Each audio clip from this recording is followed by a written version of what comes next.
As you see, we got the paver guys today. These guys are rocking and rolling, trying to beat the weather. The water is always our enemy out here.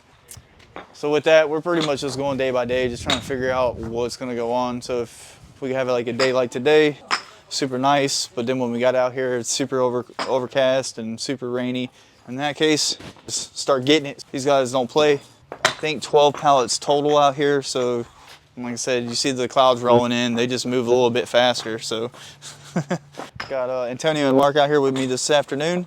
And then we have A&W Pavers, which is also Wagner. We have a giant patio going in. We'll have lots of flagstone and a little fire pit area. So the pavers that we're using out here are Sierra.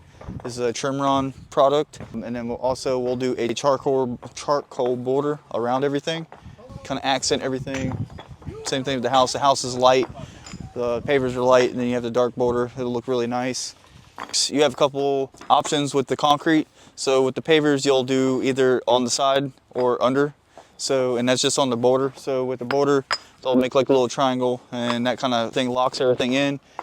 A lot of people like the underneath look. You got to pick up the paver, dig a little trench, drop the concrete in, and then reset the paver and make sure that's level. We also got a water feature going on up front, so we're going to tackle that. This coming up this week. We got the palms going in tomorrow. We got irrigation going on Thursday, so stay tuned and you'll see a finished product.